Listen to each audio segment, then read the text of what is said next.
Welcome to Better, the podcast about doing better, being better, and leaving the world a better place than we found it.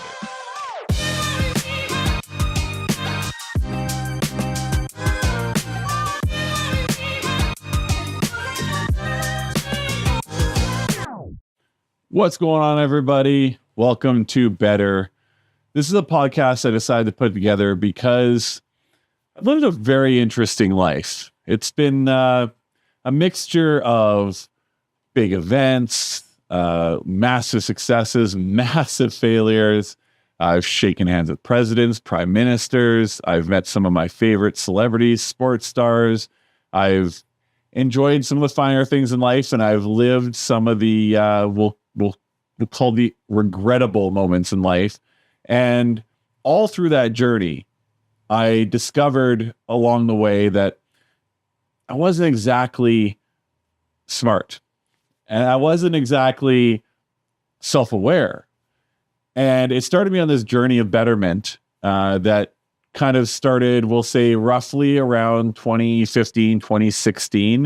2016 is when it kicked into high gear, because in 2016, I suffered two really gigantic personal issues. I went through a scandal that was international, and I ended up paralyzed.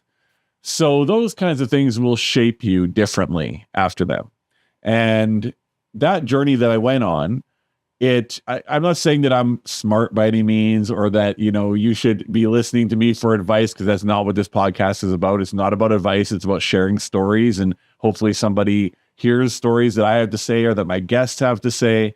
And you can look at it and say, take pieces from the conversation and lend that to your own lives. That's what this whole thing's about. It's really an outlet for me to take a journey with other people who have gone on a journey to become better people, and to really explore that side more. So this is almost, you could look at this podcast like it's a personal journal for myself and my guests.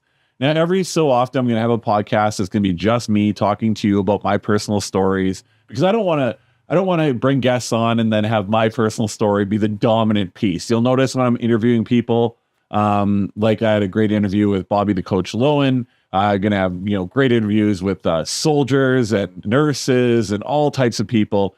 You're going to notice that I kind of sit back a bit more. I try not to talk as much. I might have a couple monologue pieces, but for the most part, I'm just there to learn about their journey. And I felt like without doing standalone episodes, there was really no way for you guys to get to know me and get to understand why it is that I do this podcast and why you should subscribe, listen, or watch. So that's really what it's about. It's about a journey for betterment. And I know there are a lot of people on that journey, and I know how hard that journey can be to get started, because that journey first requires a step that almost nobody wants to take. And that is looking in the mirror and saying, there's something very wrong here, right? So in my life, I'll give you a little background. I started out working hard in a kitchen for my uncle, washing dishes, cutting fries, the hand fries, like you put the potato in the thing, something restaurants I don't think do anymore, and you pull it down and it gives you like real French fries. Working hard doing that. Went through garbage collection, Subway, worked at Chapters, held board positions for corporations. But for the most part, I've been an entrepreneur my whole life. And I really enjoy the drama and the excitement and the downright terrifying journey that an entrepreneur goes through, especially when you consider the fact that I'm in the event industry and I had to suffer through COVID. So it's been a wild journey. I've also worked in politics behind the scenes. And then I did at one point go through temporary insanity and decide to run in politics, which we'll talk about for sure on a future episode. And really, when I sit down and I started talking to people as I went through my own journey, I realized that everybody in some way is going through through some kind of a journey to become a better person and to, be a better contributor, be a better father, be a better boyfriend, be a better husband, be a better business person, be a better human, be a better, there's a million different things that you could want to be better at. But at the end of the day, you can't really do it until you confront what's in front of you. and you look at your past and you say things to yourself like, that was pretty fucked up what I did there, you know? And you got to be really honest with yourself. And that can be very, very hard to do. And that's where I'm going to start with my podcast. So I hope you got the background and you understand why it is I'm doing this. And you'll understand why people come on this show and why they're sharing their stories with you guys. My first personal story I'm going to start with is lies. I've got a very different way of looking at lies. So I had an old podcast. It was called Shit People Post, and it was pretty well received, actually. I stopped it because it got into way too negative of headspace for me. And this one, I'm hoping to veer more into the positive. But on that podcast, there was a discussion that I had, which was probably the most controversial of every discussion that we had on the show, which is crazy to me because we talked about such big issues. And the number one thing that I hear people ask me about whenever they bring up the podcast is, would you really tell your kids that Santa Claus and the Easter Bunny aren't real? Like right out of the gate? And I just thought it was so funny because, we talked about COVID, we talked about vaccines, we talked about death, we talked about soldiers having to debate whether they should shoot children as they approached them in Iraq because they could have bombs in their backpacks. We talked about, all these kinds of subjects, and that was the number one thing that people were very concerned with. I'll tell you, the comments and the DMs and just, talking to random people. I was really blown away by that. So that's where I figure I would start this conversation.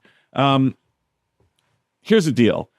When I was considerably younger, like a really young kid, we didn't have very much. My parents did the best they could, but they were working, blue collar jobs, going paycheck to paycheck, providing whatever they could. I mean, the coolest thing my mom ever did for me as a kid was around Christmas time, she'd go get a job at this store so she'd get discounts on toys so she could afford to give me more toys and things for Christmas. Super cool mom move. Thank you, Mom, because I know you're going to listen to every episode, especially the first one. And a really cool dad move. Much later in life, my dad said to me one day, he probably won't even remember having this conversation with me, but he said, you don't get it. That was pretty much the way he said it. He's like, you don't get it. And I was like, what the hell is he talking about? And he just, I understood later. I didn't understand the moment, but what he was talking about was I had this real penchant for not learning and not practicing and thinking that I could do everything right out of the gate, and a little bit of a Superman complex, to be honest. So now talking about my youth, having very little, I seem to always find myself around or gravitating to other kids that had a lot. And by a lot, I mean, when I was 16, when I was 14, a 16-year-old friend of mine got a brand new Dodge Dakota truck for every birthday from 16 until we didn't talk anymore. So I'm going to guess he gets the same thing now. When I was really young, there was this kid who his dad would come back from the States. He was a truck driver, a very successful truck driver. And he would get so many toys and all the latest comics, and he'd get stuff from the States you couldn't get in Canada, and had all the coolest clothes and had all the coolest skateboards and bikes. And this kid had everything. What was his name? Lance something. I bet my mom will remember. Lance. No, I keep wanting to say Lance Bass, but that's a guy from NSYNC, right, Ben? That's definitely not him.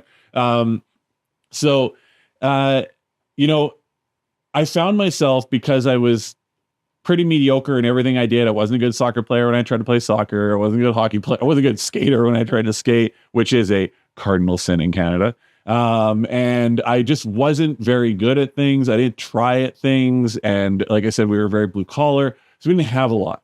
So I started making up stories to people, for people about exciting things in my life because I had nothing exciting. Harmless enough as a kid. A lot of kids do that. I noticed that. Now that I'm an adult and whenever I talk to kids, I find that they exaggerate the shit out of everything they say. Like I was talking to a kid, it would have been earlier this summer. I was asking him, I'm just like, what'd you do? Did you score any baskets? That's what it was. He played basketball. I'm like, did you get any baskets? He's like, I got 115 points. And I was like, 115 points, like that's insane. How did you do that? And he just like went on in this big story, and I was like, this is all nonsense. There's no way this kid got 100. If he got 115 points, he's going to the NBA at like the age of like 9. Okay, so he didn't get 115 points, and I just noticed the kids do that a lot, and that's kind of where it comes into the Santa Claus Easter Bunny conversation. So yes, I still stand by my statement on my previous podcast that I would not tell my kids that Santa Claus and Easter Bunny were real, because I think that that's where the lies start. That's my personal belief. I'm not, and again, this is not an advice podcast. I'm not telling you to go to your kids right now and be like, by the way, it's me giving you the presents, and yeah, and the Easter Bunny doesn't really bring anything, and the Tooth Fairy doesn't give you the money, and all those sorts of things. It's not what I'm suggesting.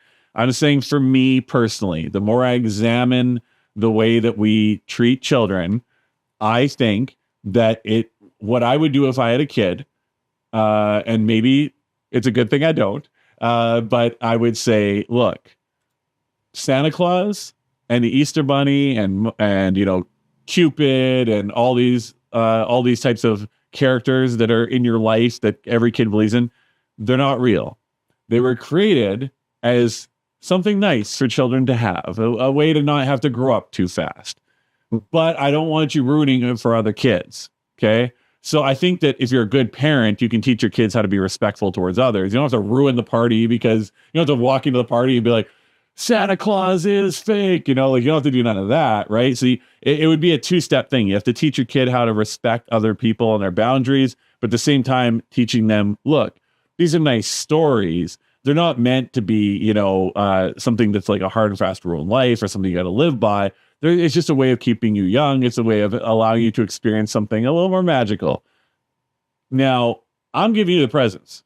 Let's not get that twisted. I'm giving you the presents.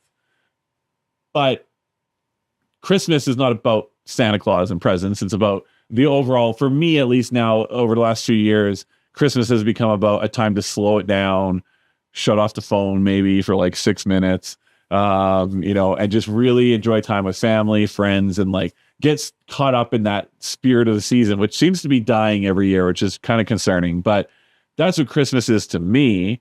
It's not about jolly old Saint Nick.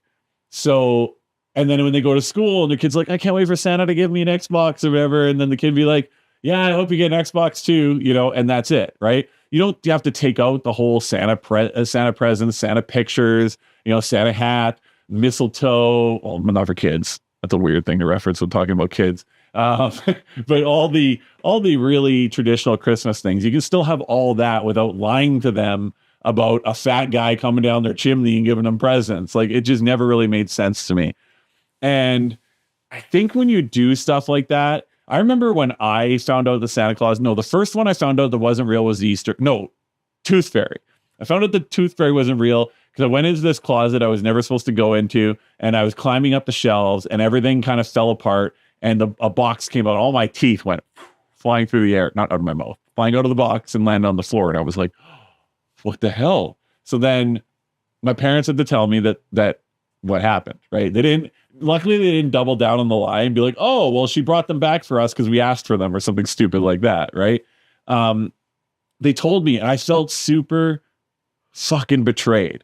I was like, are you kidding right now? I've been believing in this shit my whole life, up until that point. I think it was like 6 or something, so my whole life. But I really felt like kind of shook by it. I remember feeling shook by it. And I talked to other people, and not everybody said they felt the same, but a lot of people did. And it got me to thinking about it. And I'm like, well, that's where the lies start. So the lies started with that. And then the little fibs that parents tell kids, like, don't drink. I never drank. I would never do that. I never went to clubs. I never smoked a cigarette. I never smoked a joint. Like, all that shit just seems so nonsense to me. And it's like, you can have these intelligent conversations. Like, I think maybe that's why a lot of kids are so immature, because we don't treat them like equals or like people that we're trying to instill lessons into. We're treating them like they're these idiot boxes that we just keep feeding with bullshit. And I don't know. I think that's where it starts. And then for me, it went into, having a very mediocre life. So I started to tell these tall tales about what was happening in my life. And then when I got into high school, I got bullied a lot, like seriously beat up. Everything you can imagine that could have happened to a kid who was being bullied, it happened to me. And I went to a school that just didn't care for the first several years of it happening. And I started lying about why I had to stay home from school. I had fainting spells. I was sick. I threw up in the middle of the night. There was all these things I would say to get out of going to school. It's not because I hated school. It's not because I was trying to get out of the work, although probably had a little bit to do with it. It was because I didn't want to go get beat up. And it was easier to lie because that's what I saw as my example than to actually go and confront it, right? Or to say to my parents, hey, I'm being bullied. Because then you think as a kid, right? You're like, oh, I'm going to tell my parents. They're going to tell the principal. The kids are getting in trouble and get bullied worse. Like there's really no good solution to a bully situation if you're in a school and an environment where bullying isn't taken that seriously, which is kind of cool because like now, because you see it's taken much more seriously. So a lot of kids don't have these struggles, but I know there's still a lot of bullying that's going on out there. So that's where the lies continued, was bullying. And now a celebrity better moment.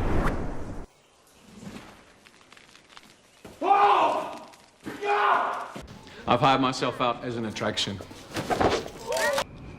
5 words or less. Out for a walk. Bitch. Hey, Jay, it's James Marsters. Thanks for reaching out, man. That's a really interesting question about doing better. And for me, what I'm trying to do now is to be grateful for and accept what is real, which is kind of reality, and be a little less concerned with what my plan might be, with what I think should be happening, or with what I think how other people should be behaving, or whether I'm getting my agenda accomplished or not.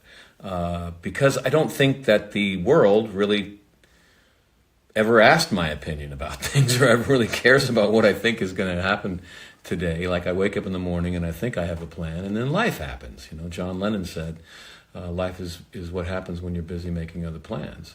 And really becoming comfortable with that is kind of the barometer for me, is if I'm having a good day or if I'm enjoying the day. Because I think that if I'm focused on comparing the day to my plan, I always am frustrated. Whereas if I really just open my eyes and notice where I'm at, it's a pretty good day, actually. And when I'm in that kind of mindset, I can kind of be present to the people around me and be available to help out around here, basically. And if I can help people or allow them to help me, I come into connection with them. And that's where I find happiness. And getting my plan done, my expectations met, that might lead to self-satisfaction or pleasure, but that's very different than happiness. Self-satisfaction and pleasure are fleeting, but I think the happiness I get from being useful, that's more abiding, I think. Okay, thanks for reaching out. We need more samples.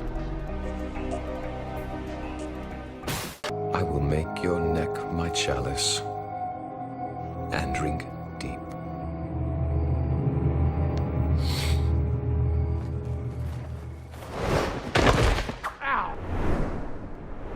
I remember I got into DJing and business and everything, and at the end of the night, one night I was done DJing. I think it must have been 16 or 17.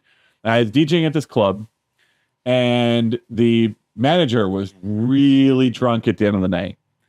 And he said to me, we're in his office, and he's like, hey, how much did I say I'd pay you?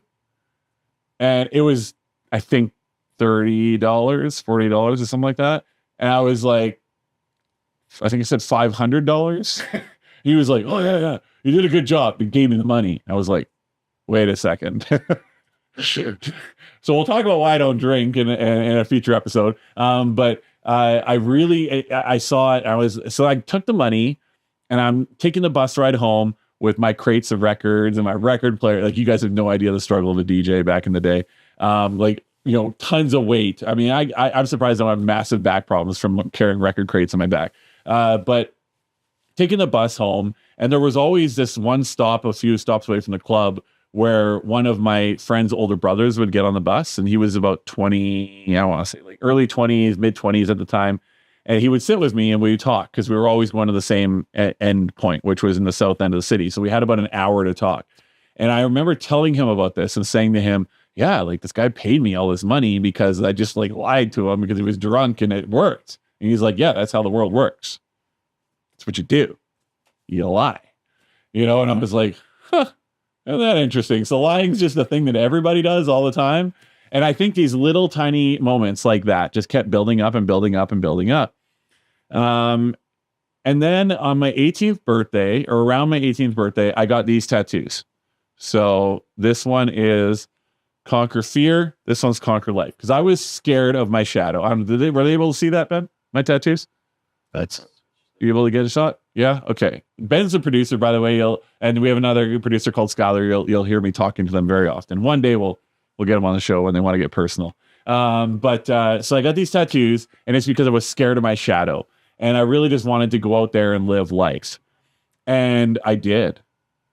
I really did. I basically, I would work to make money to go do things, work to go get money to do things. They're on repeat every single day, whether big things or small things. My mission was to just have experiences in life. And that went on for quite a few years. But I was in the entertainment industry, in particular the nightclub industry. There are so many micro lies when it comes to being in that industry.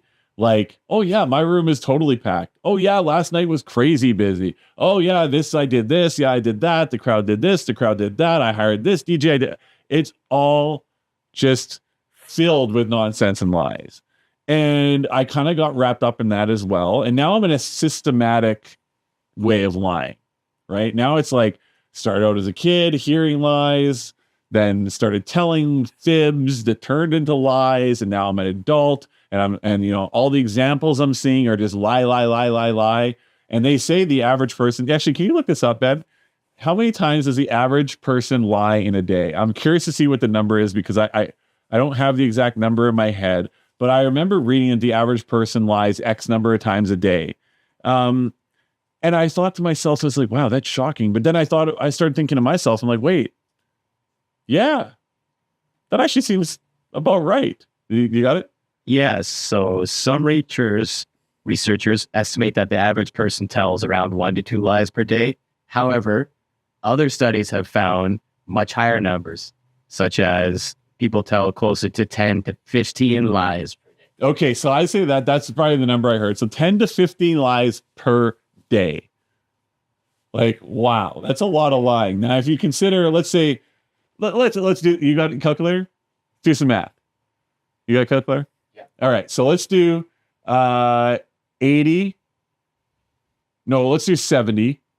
70 times 365 times, let's go with the median, 12.5. How many lies is that in 70 years? It's like too big to be in your screen. 319,375 lies. Wow. So that's almost 320,000 lies in a 70-year-old's life. Damn, that's an indictment of humanity if I've ever heard one. Wow. Okay. So anyway, so now I continue on my story where I was lying a lot about frivolous things.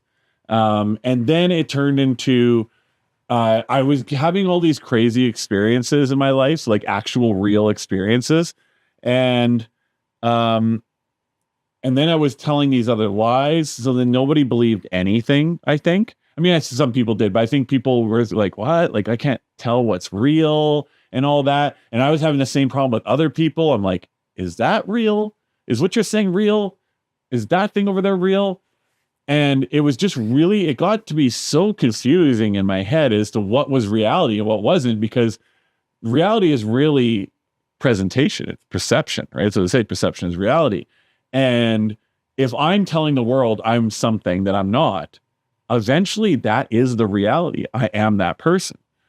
And that became very off-putting to me, very concerning to me.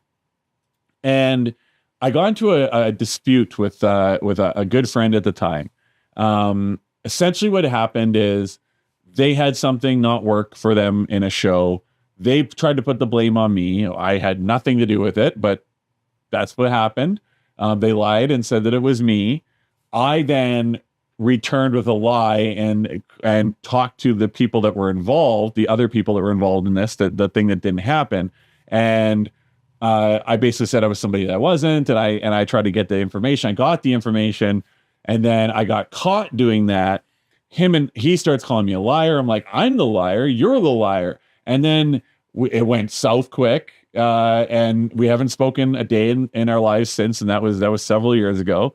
But then I thought about it. This was a big moment for me because I thought about it. I went home, and I was like, wait a second. We're both the liars. That's messed up. And I couldn't sleep that night.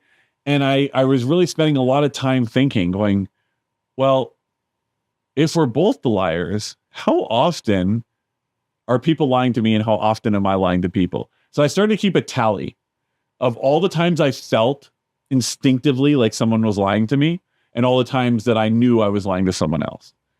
So some days I'm proud to report 0. Some days a lot more. And it became this really crazy checklist for me where I look back on it. I think about, I don't know, it was about 8 or 9 months after I started it. And I remember just the sheer feeling of being blown away by it, to understand how much lying was taking place around me, out of my own damn mouth, that I set forward a mission to lie as little as possible in my life.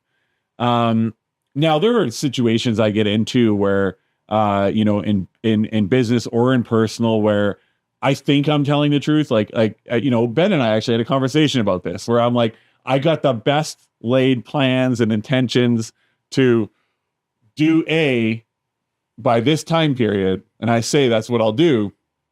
And then the time period passes and I can only do B. Right. And it's like, it's another thing where you got to kind of not deal with uncertainties so much in life. You got to deal with, it's kind of thing I hate about politicians when they come out and they say, I'll do this, I'll do that. And you're like, no, you're setting goals. That's all you're doing. It's a goal. Let's be honest. No politician that's ever said anything knew that they could do it, because you don't know until you get into office and you see the mess or the, I guess in some cases, the absolute immaculate job that your predecessor did. So I look at it and I say, all right, how do I clean up this mess? And the way to clean up the mess is to not speak in such certainties. But then when it comes down to lies, I put penance upon myself not to lie anymore. So if I did lie, I had to take something away from my life. And at first I made excuses. I'm like, well, it wasn't that big of a lie. It was more of a fib. I did it for their best interests. I did it because I didn't want to disrupt the situation. I did it for all these reasons, right? But then I was like, wait, now I'm just making excuses for my lies, which is a whole other topic we can talk about later. And I went, okay, all right. So if I'm doing this, I really have to hold myself to account. So I did. And what I did was I said, if I'm going to lie, at least it has to do some good. So I had to give up. It sounds crazy. I gave up a outfit that I liked for every lie I told to a mission here in the city. Okay.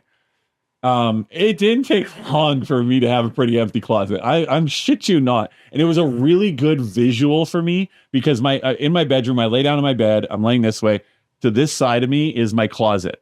And it's open. There's no doors. Okay. So it's like, I have like a loft style kind of place. And I looked over in that closet one day and I was like, oh, like shit. I don't barely have any clothes left. So then the reward for myself when I didn't lie or when I pulled back from it as it was happening and I was like, you know what? Fuck it. Like, this is the truth. I would then get myself an outfit. I am proud to say that I am the owner of at least 60 black V-neck tees. You will notice on this podcast, this is my uniform. Okay. So just putting that out there. If you think I'm recording all the podcasts in one day, or I'm like one of those people who doesn't change their clothes, I do. I just really like this look. This is the no thinker look. This is the look I put on every day for the most part. I don't have to think about it. It's easy peasy, in and out, done. But I will say that instead of my closet being empty, my closet did fill up. And that is the visual. I think anybody that knows they're lying a lot, you have to consider that. You have to give yourself something visual. At least that's what I did. It worked for me. Again, I'm not giving you advice. I'm just telling you what I did, and maybe it'll work for you. If you can give yourself something visual that allows you to see how much and not just like a checklist item, because that was the first step. That was like the gateway drug to stopping the lies, right? And then I gave myself something super visual, took something away if I lied, gave myself something if I didn't. And I'll tell you, it's made a huge difference. I didn't have that voice in my head back in the day that said, stop, don't do that. It didn't exist. Conscience, whatever you want to call it, I didn't have it. It wasn't built into me. And now it's there. It's there every single day. Every single time I open my mouth, every single time I have a thought. Like, I don't even lie to myself anymore. You know, I used to, when I talked about it as a great example, I talked about my business back in the day. I'd be like, we're crushing it. Nothing's wrong. I'm going to be a billionaire, you know, by this time and all this stuff. I don't say any of that. That's all lies to yourself. You talk to anybody that's rich. I just spent 2 months with a couple that have the perfect, like, they got a jet, they got everything. Okay. And the biggest thing the takeaway that I had there was, they don't deal in those certainties either. And they really just, luck was a piece of it's an essential piece of success, luck. So I don't lie about where I'm going to be, because I know that I don't have total control over it. All I can do is work my ass off and do the best job I can, and hopefully I succeed, right? That's what all of us can do. But luck is going to play into it. So that's why I no longer, if somebody says to me like, oh, like what do you think you're going to make next year? I'll say, well, I might make this. If I get lucky, I'll make that. Right. And they're like, well, if you get lucky, I'm like, yeah, it's a huge piece of the puzzle, buddy. You should look it up. Talk to some rich people. They'll tell you luck played in luck. Every single rich person I know, multimillionaires, billionaires, every single one has told me the same thing.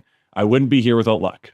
So anyways, there it is. That is the first like super personal, better podcast episode. The way that I am making my life better is by confronting these things about myself. And the way that my guests are making their lives better is by confronting things about themselves. So I hope that this is of value to you. If it was, I would love you to share it, subscribe it, like it, whatever. And, you know, it's funny because Alex Hormozy, I was just going through his $100 million leads book, and he was like, only offer one. Share or buy or like or whatever. But this is the first one. So I'm going to say, do it all, please. You know, let's get the word out there, because I'm really on a mission to do this as kind of a side project. Not trying to make money off it. I'm just really trying to just bring great people together and have conversations that can help everybody out there. So that's it for Better. First episode. The next episode is going to have a guest. I'm going to try to rotate between solo and guest episodes. And let's make this thing huge and make the world a better place. All right. See you guys later.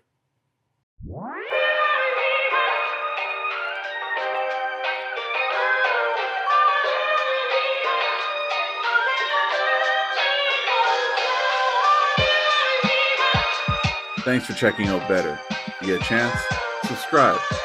Hopefully, together, we'll make the world a much better place.